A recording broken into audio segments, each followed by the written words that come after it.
If you've ever blasted synth beats from your boombox or burned CDs for your besties, this one's for you. As people get older, much like their music tastes, their health needs change. AG1 is the simple daily health drink designed to deliver over 75 essential daily nutrients and pre- and probiotics to support energy, digestion, and mood, so you can make the most out of every decade and dance break. Learn more at drinkag1.com. Expedia and Visit Scotland invite you to come experience the beauty that awaits in Scotland. The sweep of wild coastlines, quiet lochs, and untamed landscapes. Fresh cuisine that feels rooted in the land. Come experience the kind of stillness that stays with you long after you leave. Plan your Scottish escape today at expedia.com/Visit Scotland. Mornings have a rhythm. You can hear it, feel it. And at Quaker, we fuel it. With 100% whole grain oats and a good source of fiber in every bowl, helping you turn that rhythm into your soundtrack for a great day. Fuel to start whatever's next.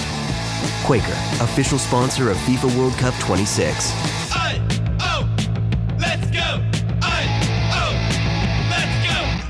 I know we want to feel like we're so unique and individual. And of course, I believe our spirits really are. But what ends up coming through as a byproduct from our childhood environment, it ends up very patterned.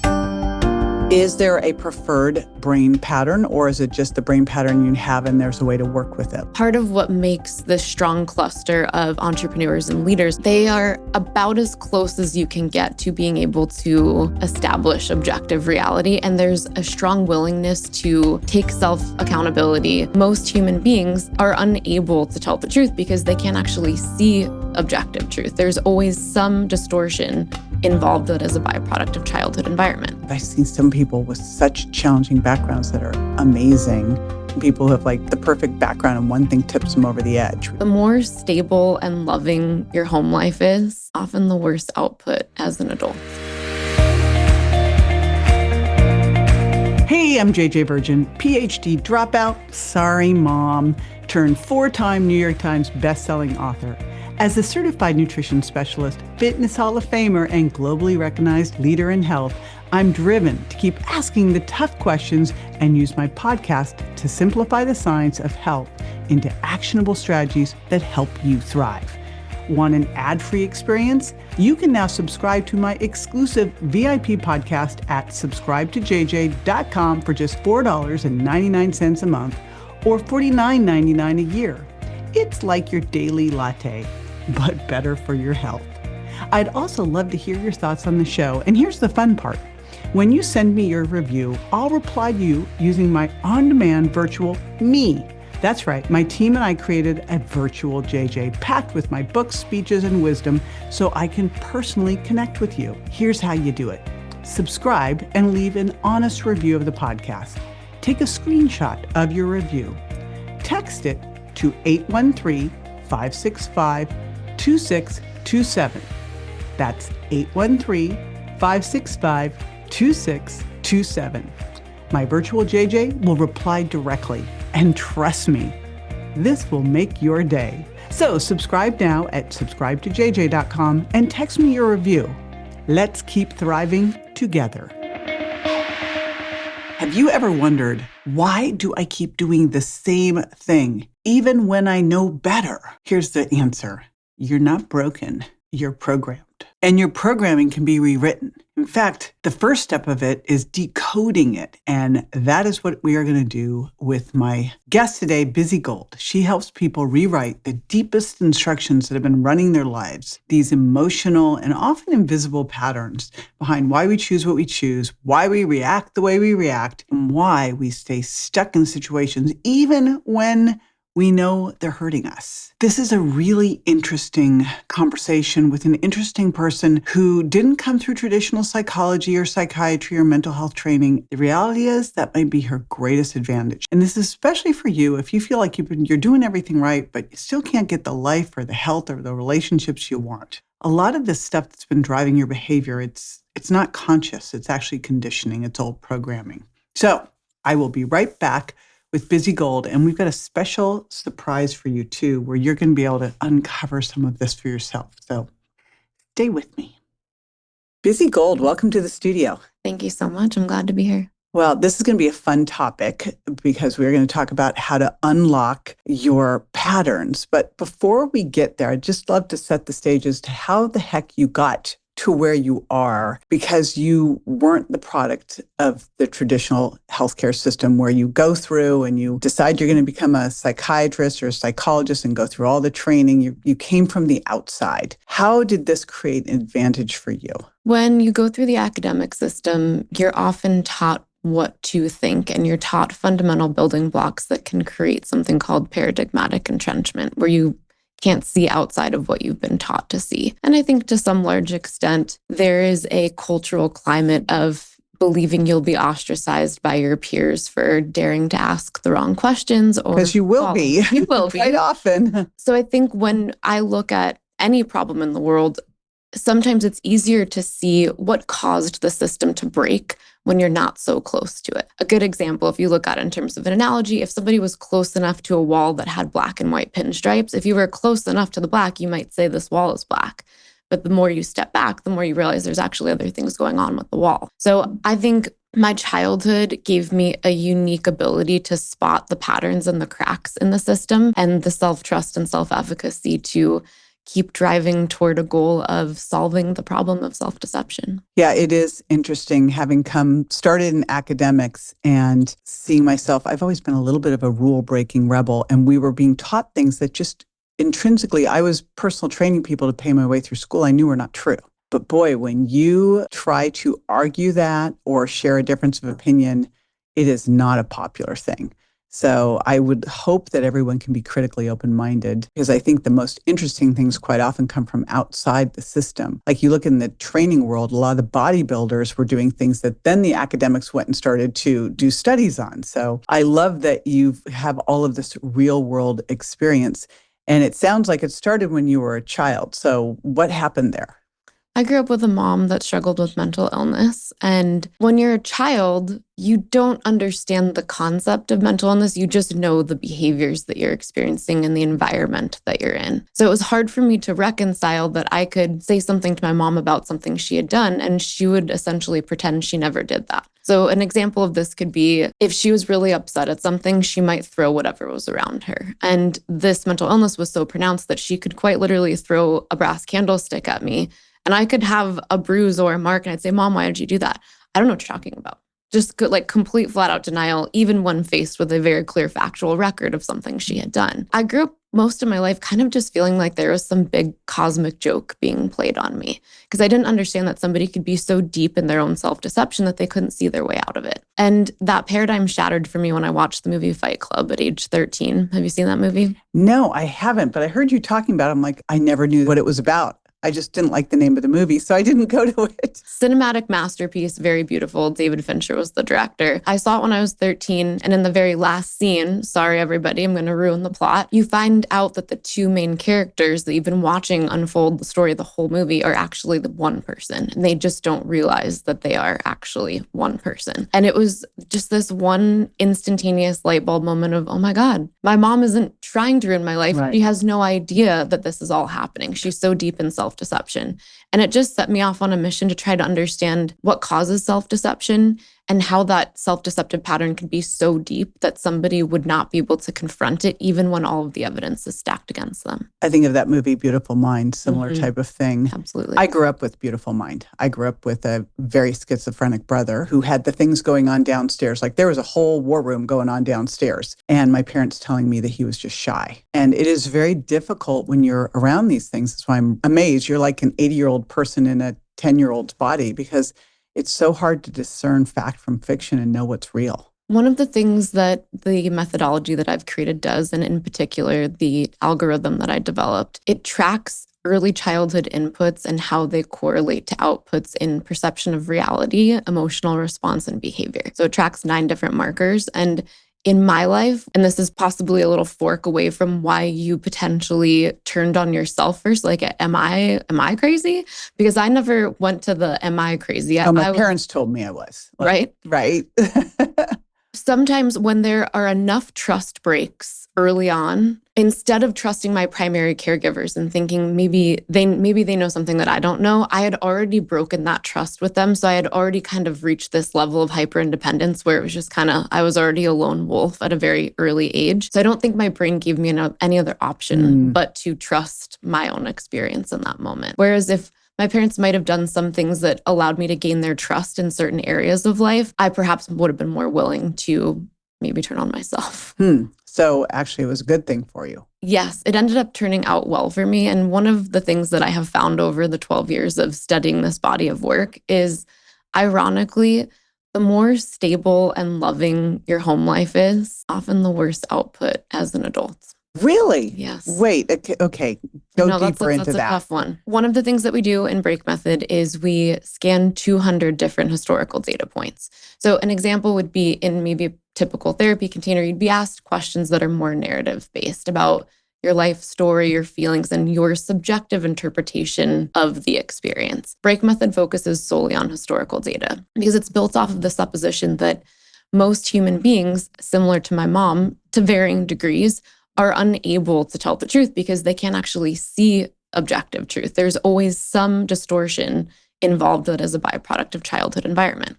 Don't all of us have that, though? Absolutely. Every single one of us. And that is what Break Method actually helps us understand. Based on where the algorithm plots you on the brain pattern spectrum, which I'm sure we'll get to, it already helps us understand what unique lens of self-deception you would experience. So it would be like, you wear glasses, I do too, I'm just not wearing them right now. If I put on your glasses, I probably couldn't see anything. If you put on my glasses, you probably couldn't see anything. But when I put them on myself, perfect 20/20 vision. Our brain pattern creates this distortion that functions like a lens of glass. So for us, it feels like objective reality. But the reality is, we're still wearing glasses, and if we learn how to take it off, we can understand what went into the curvature of that glass that's giving us the experience of being whole, or this is my objective truth, when the reality is none of us actually see objectively. It's unfortunately impossible. Right.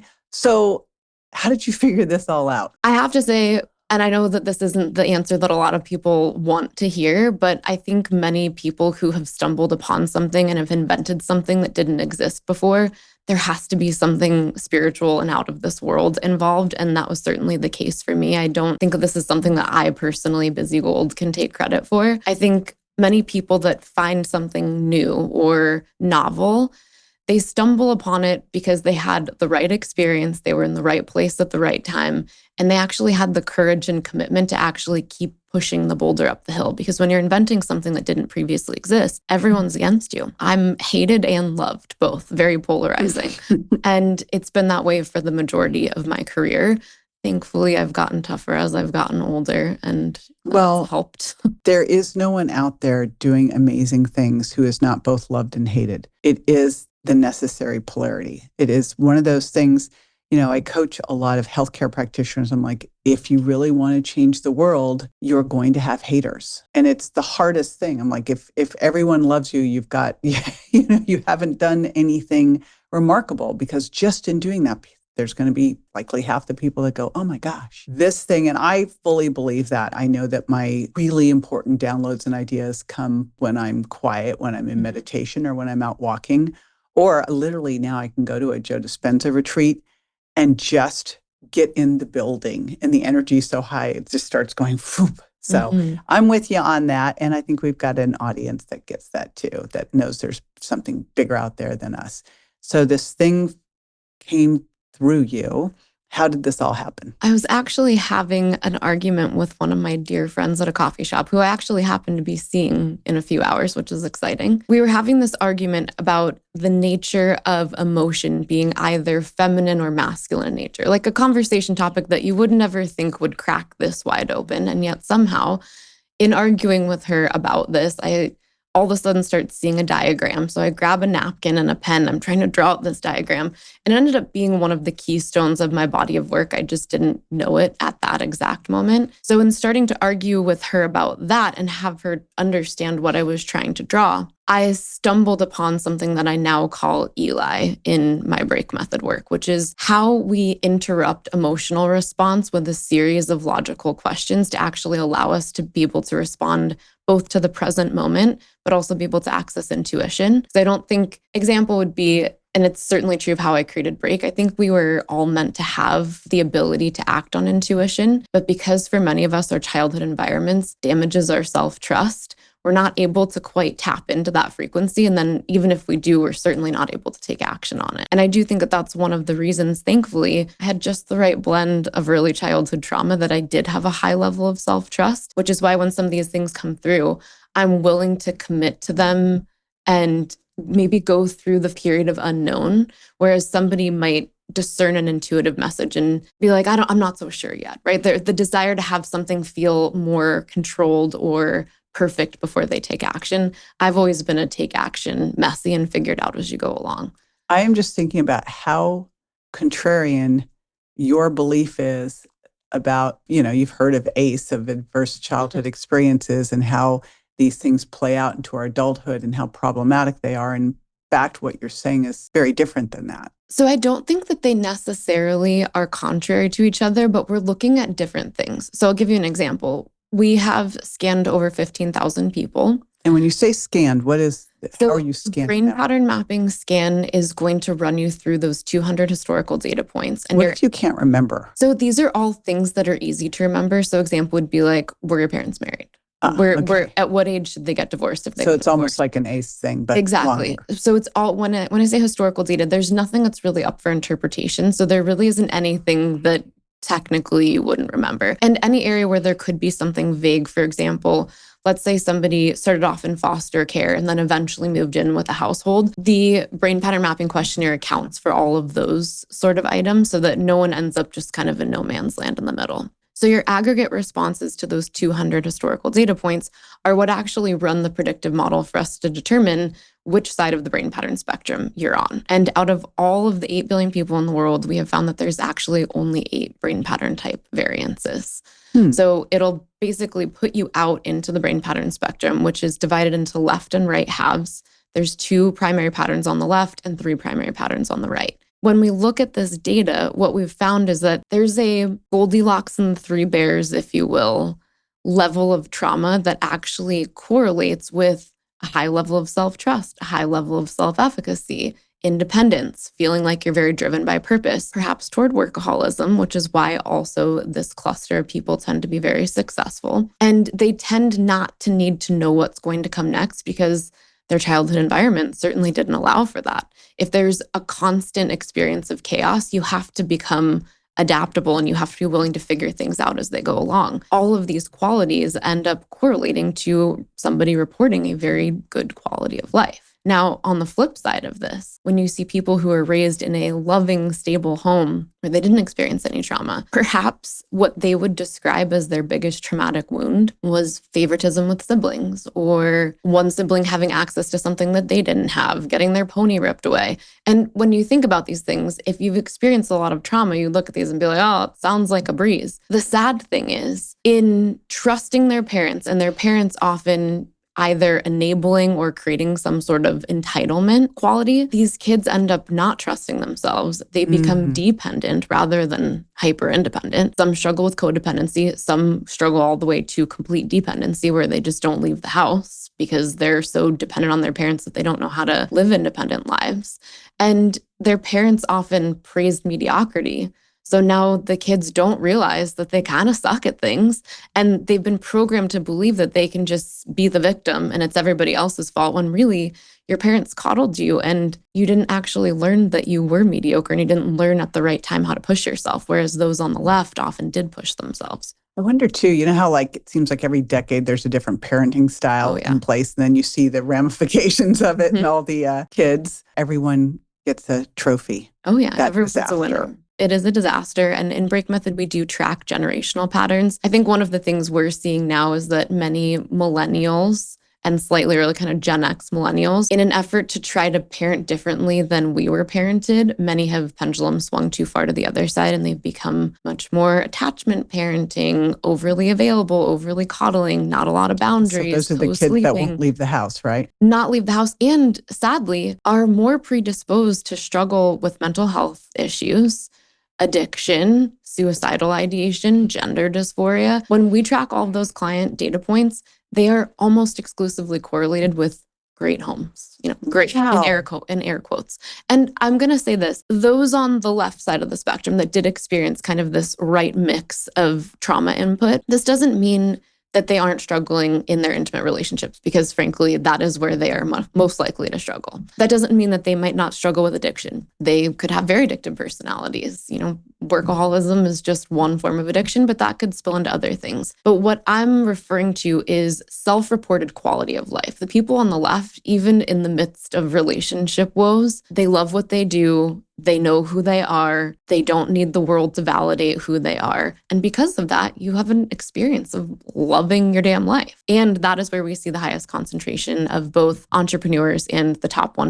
I was going to say, all my friends are the people you just described. I'm the person you just described. I get that. Same. And I was just thinking, gosh, have I gotten my kids not to leave the house? They really like being around. I always brag about how they say when your kids graduate from college or graduate from high school, that's like you're never going to see them again. I'm like, not my kids. They live down the street. Maybe that sounds so great. Just knowing you as just from the moments that I've had with you, I think you probably gave them a nice balance of other inputs that made them tough and maybe how to accurately self-measure. I doubt you coddled them into mediocrity. You don't strike me as the kind of mom that would praise mediocrity. So you probably gave them the right balance to pull through all right. But the big deal with all of us parents is where's the manual? It's all hard and we all do the best we can. And our parents did the best they could. So we're here now. We have these inputs, and I'm assuming that because of what you figured out, you have a way to transition people, because that's the big question I see is you see people who are struggling, and I'm kind of looking at it going, well, why aren't you doing your work? Because we all have our things. We all have however we were raised, and the challenges and what you've just said, because I've seen some people with such challenging backgrounds that are amazing.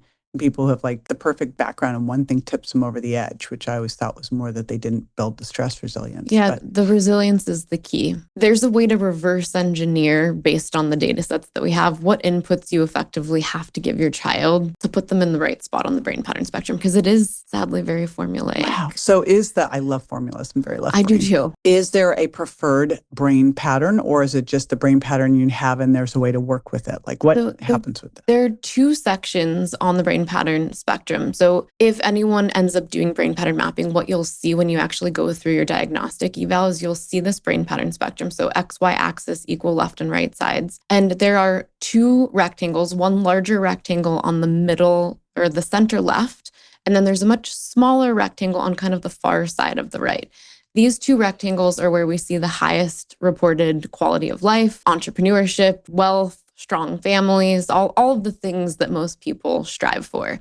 And those are the areas typically that you want to be able to effectively parent your children to achieve. What ends up happening in most cases is that when parents stay together and they are loving and supportive, but they do find that right balance to still let their kids struggle in a curated and intentional way so that they still build resilience, that you don't coddle them and trick them into believing that they're great when maybe they actually need to work significantly harder. It places them into that much smaller rectangle on the right-hand side. And then those who experienced a more disorganized, chaotic childhood tend to be spit out on the center left side of the spectrum. When you get out to the very far left and right sides, you start to see mental illness cluster. When you start at the center of the spectrum, this might be helpful. What ends up plotting you in one spot or another are increases or decreases in specific attributes. So if I were to start in the center and I were to just kind of step my way out to the left, every step I take, I'm going to become more hyper independent. I'm also going to have a stronger level of self-trust where I don't look to others to solve problems. I just immediately try to figure it out on my own.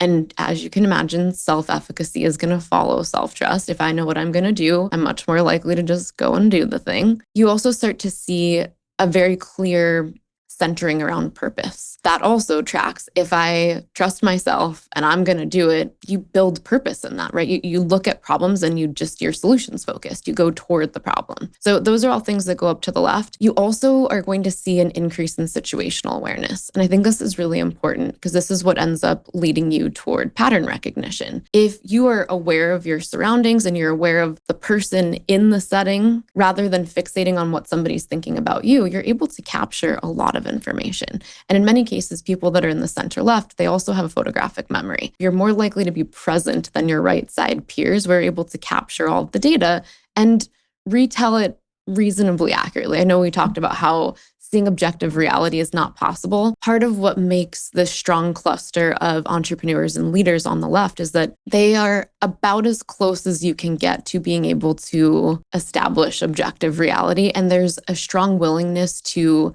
take self-accountability, to look at where the error was without dwelling on it. And again, just kind of reorient toward being solutions focused. But if your situational awareness is completely maxed out, you're going to become paranoid, right? You won't know what to take action on. There is a pivot point where something can become beneficial and then it can actually be something that becomes detrimental. So when you go too far to the left, you tip off into paranoia and often isolation because everybody potentially feels like a threat. So you end up isolating yourself as a result. So for someone who hasn't taken this brain mapping, I don't know what it requires. 20 minutes.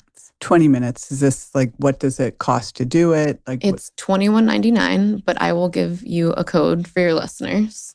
Wow. Cool. Because I was like, all right, independent of that, because I'm going, now how will someone use what you're saying if they haven't taken the brain mapping test? But so what it ends up uncovering for you is, like we talked about with the lens of glass, and it goes back to your earlier question too, like, what do we do about it? Why, now that we know these things, what do we do with that? How does that fix the problem? Once you understand where your brain pattern is skewing or distorting the information or the data that you're bringing in, you can actually correct back to objective reality, and you can see where you, in your brain's desire to be efficient, are forming assumptions that are not actually 100% aligned with the objective record. So even though you feel like you're present, there's still a presupposition about what is going to happen. And if you're very aware, you might be right, but you also might be a walking, talking, self-fulfilling prophecy, right? okay, well, we all are, aren't we? Of course. Give me a concrete example of that. I'll give you an example from my life. My brain pattern type is center left, but a little bit more back toward the center. So if you go back to this idea of kind of hyper independence and situational awareness, I'm definitely nowhere near the paranoid side. And I'm also nowhere near the hyper independent where I'm completely isolated. I'm very much a people person. I like my alone time, but I could be around people most of the time and be fine. My husband is not that way. He's on the far right. My brain pattern is constantly scanning to see who is going to let me down and who is incapable of keeping themselves emotionally regulated. So everything I'm looking at, my brain is always trying to run a sequence of, what do you need from me to keep you stable? And is that because of being a kid with an unstable mom? Absolutely. Can you ever stop that? Or will you always have that? Absolutely. Like, I'm going to check the horizon for a brass candlestick flying out. You can definitely stop that. And that's part of what we do in Break Method it's the program that actually takes 4 to 6 months. My brain is going to kind of run that sequence. Where are the threats? What do you need from me to keep the threat at bay? And as a result of that, my natural brain pattern is going to completely lack self-preservation. I won't at all think about what I want to do or what I need because I can't even see it. I'm blind to it in the moment because it's about everybody else and keeping them managed. So as you can imagine, doing that for a long time, it's going to lead you to burnout. Yeah, it sounds exhausting. It's exhausting. So one of the things that we look at with Break Method is obviously what unique pattern of self-deception you're going to experience, right? Why in those moments am I blissfully unaware of self-preservation? And how do I make myself become aware of it? There's something that I call the ACB pathway. And this is essentially how your brain is going to scan the information or the data in its world. And it really starts to look at things like pixels. So if you've ever looked at a picture, if you really zoom in, it's made up of a bunch of tiny pixels. Our brain is actually scanning pixels much in the same way. And because the brain wants to be efficient, we're often scanning pixels, and before we've really looked all the way at it, it's already restricted the assumption and decided this is what this means. Once we've decided this is what this means, the brain is going to bring all these early childhood formulas forward, and it's going to restrict the choices that you're aware of in that moment. That's the B in the ACB pathway.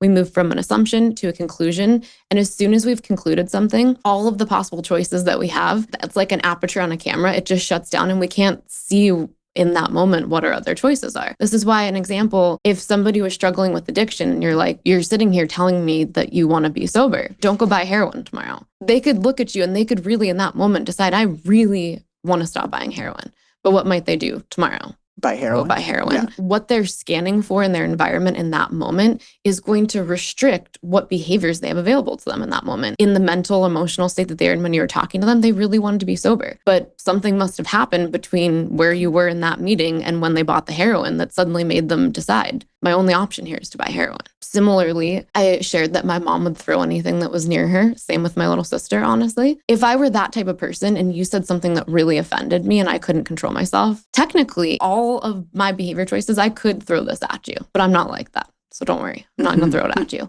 But technically, somebody who was emotionally dysregulated, who had that pattern, they might if you piss them off enough. My brain is not going to even show me that as an option because that's not who I am and that's not how my brain puts things together. I'm more of a peacekeeper. I'm more lean toward fawning. When we are able to understand how your brain pattern and the 9 markers that we track set up both the pattern of self-deception, also how your brain is now going to skew and create these formulas that are actually going to drive behavior, then we can actually correct. A brain pattern is going to function like something constitutional. So an example would be whenever somebody looks at their pattern, we're like, these are the things that we bet you experience. And it kind of freaks people out because we're usually able to even get to the secrets that you keep and all of the behaviors that you might have been really good at masking to a point where people will start crying like, how could you know that off of these questions? That's so creepy. Wow. When you're able to understand that data, one of the things that I always tell people is now that we understand the what and the how, we have to keep this in mind that this is going to be what your brain keeps trying to pull you back to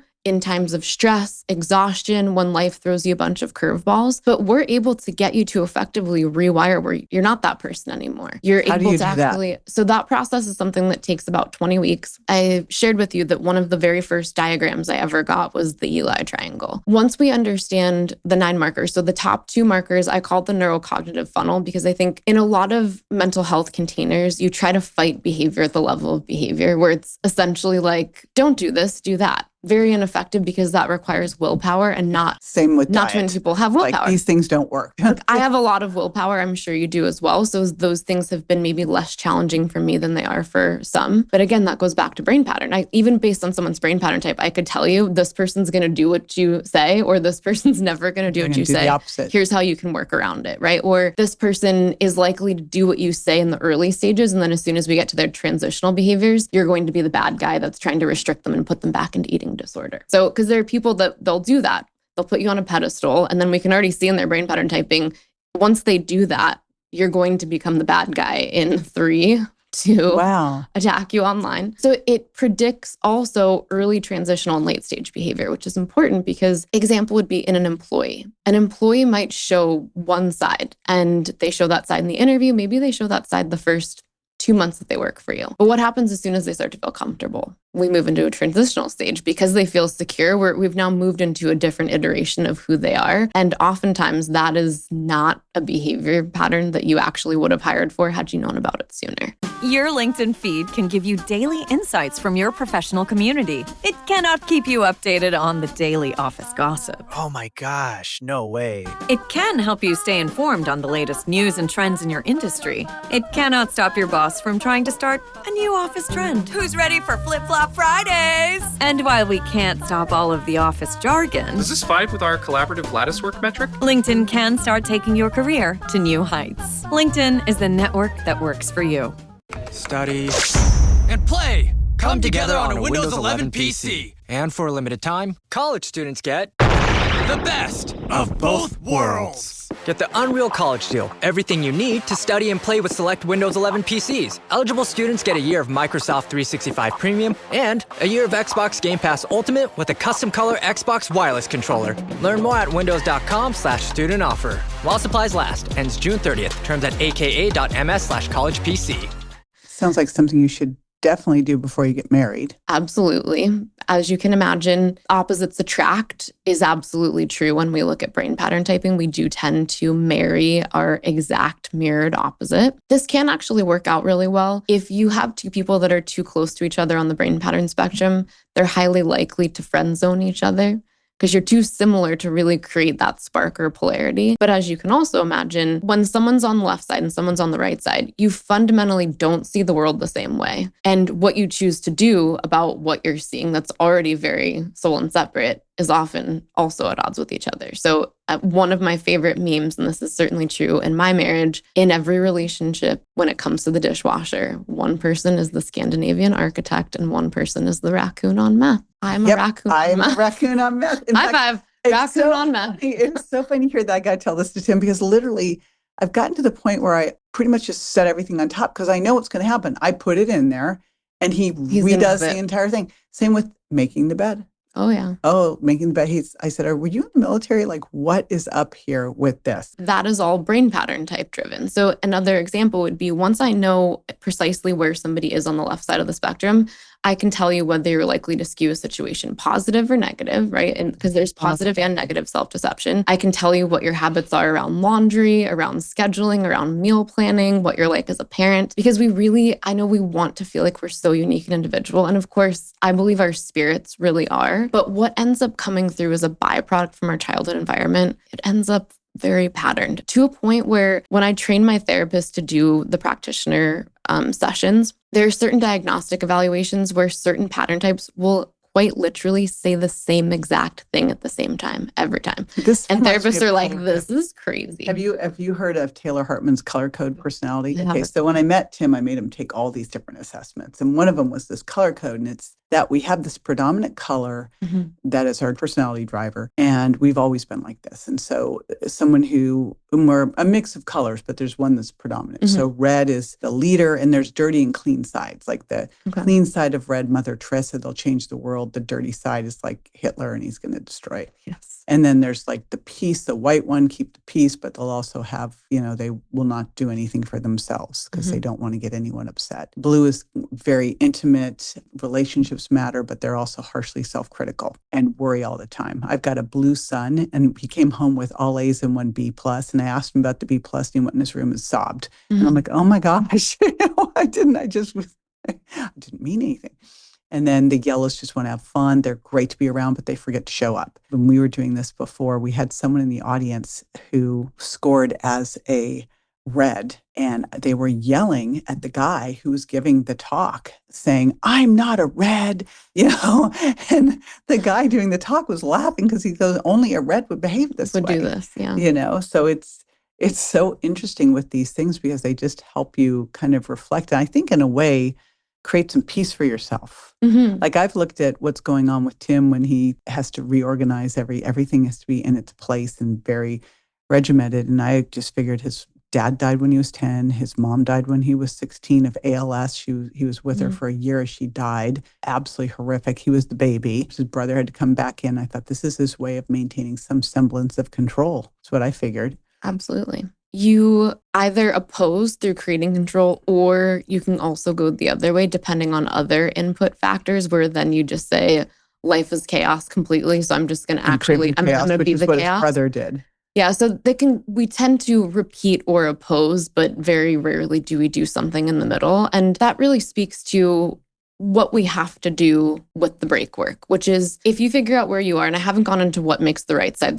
So I'll make sure we do that for those of you that are listening that are like, well, I wasn't the one on the left. So what about the other? The left side and right side are not the right side, left side, like brain, left and right, right? Not necessarily, though they do seem to have some interesting correlations with political affiliation. Oh, wow. Yeah. Which that's gotten so bizarre anyway. Yeah, I mean, like the right's the left, all the left's the lefts right. are off right now. I don't know. In general, as you move to the right side, there tends to be a stronger desire to fit in. And as there's a stronger desire to fit in, you're more susceptible to peer pressure. And you typically have a stronger sense of duty, but you also fixate on what others are thinking and feeling about you, which, as you can imagine, that's a horrible place to live. A horrible place to live. And it's extremely subjective because there is no objective record to even lean on. You're trying to interpret facial expressions, voice tone. And that's even less concrete than like, did you or did you not throw a candlestick, right? Yeah. It's a little bit harder. And often people there, they get very much stuck in their head in rumination. They're much more likely, again, as you move toward the far right side, toward suicidal ideation, gender dysphoria. There's a very strong cluster there. Personality disorders tend to all cluster right there as well. So one would think that a lot of this stuff is more genetic. And I'll tell you, this is where I come from is I'm an adopted kid. I am nothing like anyone in my adopted family. So much so that I was like, I was like the alien dropped off in the middle of this whole thing. Then I meet both sides of my birth family, and they are models, scientists, entrepreneurs, athletes. I'm like, oh, versus this. I mean, I couldn't have had more opposite upbringing versus the people that I'm genetically tied to. And the people I'm genetically tied to, I talk like, look like the same foods, like the same, same career paths, like all the stuff that I actually am interested in is that side. I'm nothing like the other side. And so you wonder, like, what's the difference between the nature nurture in all of this? Because what you're saying seems more nurturing. The top two markers at the top of that neurocognitive funnel. So the top two dictate your perception of reality, and there's an origin and adaptive. The origin is 100% nurture. The adaptive is 100% genetics, and genetics, epigenetics, the je ne sais quoi in the spirit realm that we don't really know how to define. That is going to be essentially what you choose to do with the inputs that you are given. And that is absolutely going to have genetic predisposition tied into it. The three center markers are early transitional and late stage emotional response. That's the biochemical component. And then the four markers at the bottom are early transitional and late stage behavior response and how they unfold chronologically. And this just all got downloaded. Yes, over a period of time. So it wasn't like in one moment I knew all of it, but it started with the Eli triangle and then understanding what the process was of how to interrupt emotional response as I was going out and lecturing, because at that point I was already teaching things that were tangential to that. So then I had this kind of open forum to express these ideas and test things. And also really to just kind of let my intuition run wild in a 3, 4, 5 hour container. And it got to a point where at the end, people would, come to me and they're like, that was fire. Here's all your best quotes. Like, where's this even coming from? And in that moment, I was like, I don't honestly even know, but I know that this is what I'm supposed to be doing. That was in 2014. By 2017, January, we launched the first version of the actual program that we held online. And from 2017 to 2019, we ran it 4 times a year, and we always were very methodical about tracking incoming data, outgoing data.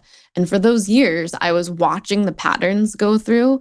And as I was doing this, I didn't realize at the time I was building an algorithm, because I don't think I would have thought of it that way. But by the time we got to 2019, I realized what I had been scanning that whole time was a very large data set that I was eventually going to turn into a predictive algorithm. And that took place in 2021. Amazing. It sounds like dogged persistence, but it also just sounds like the next book I'm writing, my agent wanted me to write something totally different. I go, I have this thing. And it just was like, I just will wake up, and it usually is like 4 a.m. and it's just like, boom, and it came out at me. This is how I also create supplements and formulas. It's like, I wake up at 4, I'm like, oh, darn it. And it all comes out. And I believe that when you're really in that your life's purpose and flow, you don't really have a choice. I mean, you could ignore it, but it would keep coming in. It probably would have killed me if I had ignored it. It was much too strong. And similar to what you were saying, when I got myself into this arena where I was constantly going on tour and teaching seminars and teaching lectures, I might understand maybe a title of what I was going to teach, but I often wouldn't actually know what I was teaching until the night before. And I actually Did that stress you out, or did you just trust it? I did trust it. And maybe in the very early stages, I'm like, God, are you going to come through? Yeah. But after enough experiences of that, I started to trust the process more. But what would happen is I would go to sleep and I would actually watch myself give the lecture in my sleep.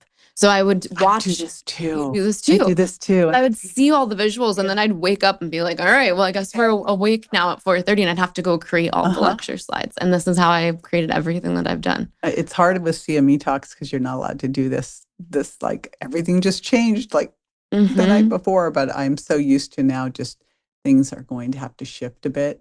A lot of times I just have to then memorize everything because you can't change your slides. You just have to do the thing.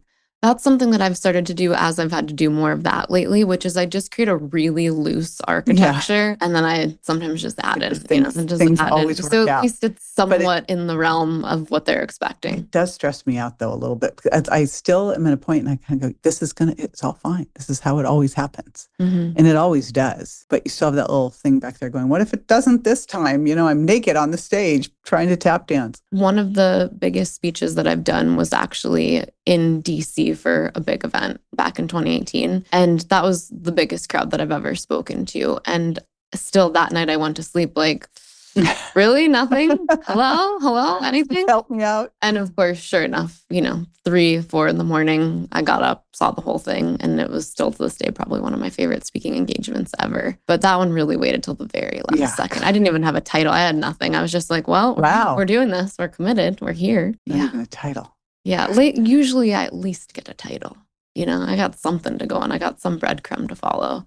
And what's interesting is, so for roughly 12 years, I was kind of extracting this data, manipulating it in a multi-dimensional space to try to understand the interconnectedness. Eventually, I'm nursing my son, who now my son is about to turn 4. He was probably a month or 2 old. And this was when I saw the brain pattern spectrum for the first time. So all the patterns existed. I knew all of it, but it was like I couldn't get up above it enough. I was too close to my own work to see it from a higher dimension. And I'm just sitting there nursing my son, just drifting out into space. And all of a sudden I'm like, holy shit. And I look at my husband, I'm like, babe, take the baby. He's like, what do you mean? I'm like, take the baby. I need to draw this right now. And I get out, I do all this stuff. And I look at my husband. I did 3 lectures back to back, just sitting there because I was trying to capture everything that I could see. And I show my husband, he was like, babe, he was like, I think this might be the end. Like, it might be the end of your work. It was like, that was when it felt complete. And there was probably 1.5 to 2 years before that where nothing had changed. And then all of a sudden it was just this one moment where I think I just had more peace and rest in my life. I was taking more time off to be with my baby. And all of a sudden it was just massive lightning bolt. And then I could just see all of the interconnectedness. And that was when I was able to really take the algorithm and the technology side across the finish line. Amazing. I think that's a life lesson for all of us. It's like when you jam your life full of everything, you don't give yourself the white space to just see the things that will really make a difference. 100%. Speaking for myself, did you hear that, self? I know, right? Me too. I've been telling myself I really need a break. And I keep trying to block off really good chunks of time. And then every time I go, my assistant is just... You know what's going to happen if you do this. It will just get done for you. I know. I'm an avid skier, which is part of the reason we moved to Sandpoint. And I'm pleased to announce I blocked off 1 full ski day every weekday, every week of the entire ski season. So that's every weekday would be even better. Every weekday in my dreams, maybe next year, I'm going to have to really hustle. Isn't so funny though? It's like we're our own bosses. And I always go, God, I can't believe all these things. I go, wait a minute, I did this to myself. One of my assistants, this one day I was like, I know that you put this in the nighttime. This is really my only time to be with my kids. And she's like, Bizzie, I'm saying this with love. You have to stop saying yes to things if you want me to not put stuff in the night because there's literally no other space to put it. So I love you, but you got to stop. My executive assistant, she protects me. She will protect me from myself. And I literally had to tell the team, I go, you must protect me from myself because this is my big challenge because it all sounds so fun and exciting. Same. They're like, stop it. Okay. Back to everybody listening. So for someone listening right now, what are some things that they could take away besides the fact that they are going to get to do this, which is really exciting?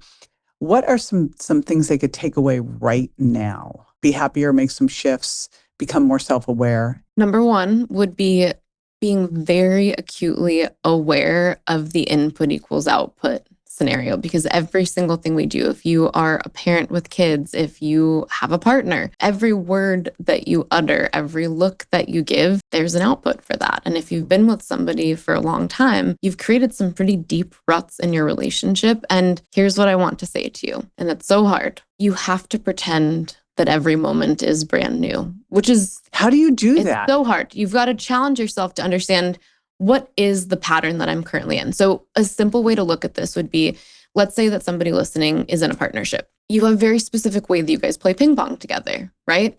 I like to ace on the serve and I always hit from right to left. If I'm hitting from right to left, that means my husband is only able to hit from one tiny corner of the table over and over and over again.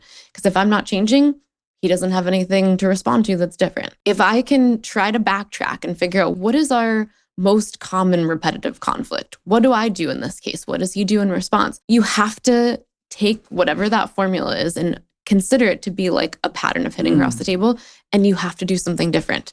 You have to do something very intentionally different. Hopefully, not just go to the complete opposite side of the table, because I think that's what people tend to do. The answer is, I'm going to wildly pendulum swing, and then you're causing a different kind of problem that's the same magnitude. One of the things that is certainly something that anybody could do is just go back in a review of the last month of your relationship. What are the common themes of conflict that have come up? Do you raise your voice first? Do they raise their voice first? If you raise your voice, do they retreat and need alone time? When they need alone time, do you feel abandoned and chase after them? And if you chase after them, do they actually go inward even more? And then you feel even more deflated? I'm sure no one could relate to any of that. None of it. What if there are no real conflicts? This sounds crazy. No, there most likely. But I would assume that's also an issue. So It is. It's for sure an issue. That can happen when two people are too close to the center on the brain pattern spectrum. So there's a big old circle in the center that we call the circle of complacency. In this position, if you think about the different attributes here, people take very little risk. But when you take very little risk, you're also going to have very little reward. Your life might be very repetitive, mundane. If both of you skew toward people pleasing or keeping things in or compartmentalizing, you might technically have no conflicts. But do you really know each other? Do you live a life that's very mundane and boring? Do you have things that maybe you do desire to do, but you either are not in touch with that yet or you don't dare speak it to your partner? People that end up in the center, so where all of our break work is to help people be able to create dynamic range to get back to center, but still be fundamentally who you are. And I hope people hear me when I say that. What happened to me makes me really good at my job. It makes me a really shitty wife if I'm not careful, right? Mm-hmm. So the majority of my work is how do I oppose my patterns so that I am not this way in my friendships, not this way in my relationship. And how not would this that way as a show up? Would it show up as you being uber independent? If I'm focused on something, it's almost as if my sensory experience shuts off and I only have tunnel vision to what I'm focused on. And my husband, if I'm not careful, he said that I could just completely ignore him. He could ask me the same question 5 times and maybe I kind of automatically, but I'm not actually listening. I have no idea he's speaking to me. I also am very much naturally struggling toward time management because same sort of tunnel vision. If I'm really into something, if I'm supposed to be somewhere at 6:00 for dinner, I'm going to really ride that all the way to the edge and be like, I can get there in 20 minutes, even though everyone's like, and the narrator said it would take 75 minutes. So like, how are you going to get 75 minutes in 20 minutes? So my brain will do this sort of positive self-deception skewing where if I'm not careful, I'm late. I can make it look like I don't care about somebody else, their time, right? It's like I'm taking advantage of them. So another thing that I can certainly do is in an effort to not upset my husband, which this is something that, thank God, I've gotten much better about. I'm very aware of what my truth is in any single moment. And if I felt like the person was safe, I would blurt it right out. No questions asked. Easy peasy. When you say if I felt like the person was safe, meaning that they wouldn't use it against you or meaning you wouldn't hurt their feelings or what? So I think for me, safety just means that they're going to remain calm. Not throw something at you? Yeah. Just if they can hear what I have to say without getting retaliatory, without getting emotional, I have no problem with saying it, you know? But my husband does tend to be a little bit more on the emotional reactive side. I'm far less emotional than he is. That. Or is it just what you're used to? Well, I mean, I think to some extent it's got to be familiar because that's what I did in childhood. But I will say my husband actually, because my husband did break when we first started dating, we have a great relationship and he's aware of his patterns. So he does the work, I do the work. And when both people are really committed to that, you have a really beautiful relationship. But let's say I hadn't done the work. If I sensed that me sharing something, let's say this is something that certainly happens to me, I'll commit myself to something without talking to my husband about it first. And he hates this. Sometimes I've known about it for 4 weeks. In my mind, I'll tell him tonight, I'll tell him tonight, I'll tell him tonight. And all of a sudden I'm like, babe, I love you. Please don't hate me. Tomorrow. Tonight we have guests coming over for dinner. And he's like, babe, why? Why do you do this? And it's because in those moments, there's always I'll do it later. I'll figure it out. It'll be fine. Right? Just positive self-deception. Mm-hmm. It's not that I'm, trying to keep something from my husband, but the reality is that's still ultimately what I'm doing. And that's a perfect example of how self-deception can cause us to do something that is absolutely not what we intend, where we hurt somebody or make them feel like we can't trust them, when really it's because our brain is so distracted with these other things that we have no idea what we're doing. But when you become aware of it and you understand how to disrupt some of those, we talked about the ACB pathways, I now can actually watch myself do it in real time and open up that aperture so I can see I need to call my husband right now and be like, babe, I committed us to dinner in 6 weeks. I also put it on our large calendar. Love you. Bye. Very cool. So for everybody listening, tell us about these. So it's 200 questions. So the historical questionnaire is 200 questions. At that point, the model has actually created this 9-marker prediction. At that point, you now get to self-evaluate. And we are watching with heat mapping to see if you're able to see what we see. And then you're also then, after you go through that phase, able to order your behaviors. So we're also able to see how self-aware you are matched with the predictive algorithm. So an example of this, I actually have a business partnership with Dave Asprey, and I was on his podcast earlier in the year. And so many of his listeners did brain pattern mapping. And one of the interesting trends that I saw was that their ability to organize their behaviors in the correct sequence was unlike anything I've ever seen. That doesn't mean that these people are healed, okay? So you can be very self-aware and still be a very self-aware asshole. And I'm not saying that his audience is. I'm just saying that awareness alone Awareness alone doesn't mean that you're great, Because I think their ability to understand what they do and in what order they do it was very accurate. But that doesn't mean that they weren't still struggling with a variety of other things, which leaves me with another reminder to the audience. Awareness is not at all going to cut it. It's a step on the path, but unless you know precisely what actions to take, rewiring efforts are going to be very all or nothing. It's going to be very push-pull.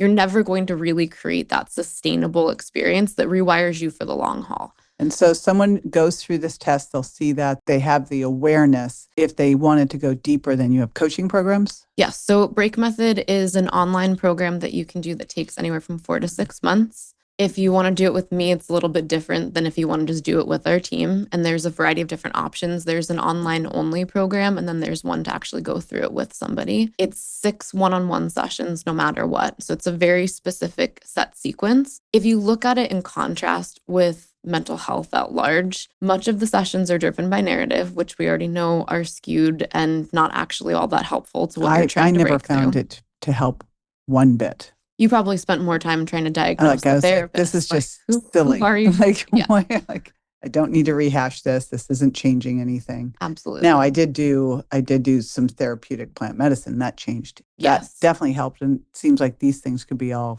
put together and be really incredible. 100%. And I think we have some partnerships in the works with people who are focused on psychedelics, where brain pattern mapping helps us understand what the core patterns are that need resolution so that you can blend that with the actual rewiring process. Amazing. And I know that we started off by talking about the academic piece. And interestingly enough, we just had our first peer-reviewed study go live last week, which is very exciting. That's so cool. I just love all of this. I mean, we had one way of doing things forever. When my son started having struggles, I'd already seen what happened with my brother, so I wasn't going to go that route. And I sought out Daniel Amen, who at the time, they're like, Dr. Amen, blah, blah. He was like so outside the box. Oh, yeah. Now everyone's he's mainstream. Oh, okay. Now he's like mainstream. Yeah. Isn't it funny? And I just love the fact now that we are doing research on psychedelic. We're doing research on all these other things. I mean, just when you look at psilocybin, it's incredible. And so I love that you came in and doing this and now are validating it so that the people that need that in order to feel safe to use it can.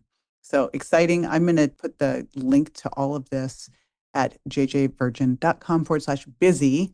Thank you. Not spelled like it sounds, spelled Bizzie. Is that your real name? My real name is Elizabeth. And my little sister couldn't pronounce it and started calling me Bizbeth on her own. And then Biz, and then I've been stuck with it ever since. Okay. I won't call you Biz. You can call me Biz. I was nicknamed Poppy growing up because of Pop-Tarts. Biz and Poppy sound like they're very similar. So, all right, jjvirgin.com/Bizzie will link to the assessment, the code, And then I'm going to also link to some of your other, like you've had some great sessions out there. So we'll dig up some of your favorites too. Thank you. And there are some from my podcast that I think. Yeah. Oh, we'll link to your podcast. That's definitely the thing to link to. So we'll link to your podcast too. What's the name of your podcast? The podcast is Decoded, and you're going to be on the podcast very soon, which I'm really excited about. Fun. All right. Well, thank you. I appreciate you coming over. Thank you so much. I appreciate it. I don't know if it was just me, but I'm like listening to these things being described. I'm going, oh yeah, that's me. That's me. And that's me too. Here's the thing. If you were hearing any of that, that's not a problem. It's actually amazing. It's a starting point. There's nothing wrong with you. You're not failing. You're not stuck because you lack willpower. You're simply running on patterns that were built for survival, but that's not necessarily the life you want. And the great news is these patterns can be rewritten at any age, especially now. When clarity hits and we finally decide that we are done living on autopilot. So if today opens something for you, share this episode with a friend, hit subscribe, because we are just getting started here at Well Beyond 40. And again, remember, I have that great assessment for you to take too. And I'm going to link to Bizzie's podcast, Decoded, so that you can dive deeper in. All right, I'll see you next time. Be sure to join me next time for more tools, tips, and techniques you can use to look and feel your best and be built to last. Would you prefer an ad-free experience? Join my VIP podcast at subscribetoJJ.com for just $4.99 a month or $49.99 a year to unlock uninterrupted ad-free access to all the episodes and insights you love. Also, I'd love to connect with you and hear your thoughts on the podcast. Here's how. First, subscribe to the podcast and leave an honest review. Second, take a screenshot of your review. And third, text it to 813-565-2627. That's 813-565-2627. When you do, I'll reply using my brand new Virtual JJ. It's my on-demand virtual self built from my books, talks, and years of experience so I can interact with you directly. You'll make my day, and I can't wait to hear from you. Thanks for tuning in, and I'll catch you on the next episode. Hey, JJ here, and just a reminder that the Well Beyond 40 podcast offers health, wellness, fitness, and nutritional information that's designed for educational and entertainment purposes only. You should not rely on this information as a substitute. Be sure to join me next time for more tools, tips, and techniques you can use to look and feel your best and be built to last. Would you prefer an ad-free experience? Join my VIP podcast at subscribetoJJ.com for just $4.99 a month or $49.99 a year to unlock uninterrupted ad-free access. Ryan Reynolds here from Mint Mobile with a message for everyone paying big wireless way too much. Please, for the love of everything good in this world, stop. With Mint, you can get premium wireless for just $15 a month. Of course, if you enjoy overpaying, no judgments, but that's weird. Okay, one judgment. Anyway, give it a try at mintmobile.com/switch. Upfront payment of $45 for 3-month plan, equivalent to $15 per month required. Intro rate first 3 months only, then full price plan options available. Taxes and fees extra. See full terms at mintmobile.com. Struggling with weight loss? Prolon's 5-day fasting mimicking diet is a clinically developed nutrition program designed to promote fat loss while protecting lean body mass. Developed at USC's Longevity Institute, it assists the body in entering a fasting-like state that helps reset metabolism and target visceral fat. In just 5 days, Prolon offers a science-backed approach to weight loss without extreme restriction or guesswork. Get 15% off plus a $40 bonus gift when you subscribe at prolonlife.com/now.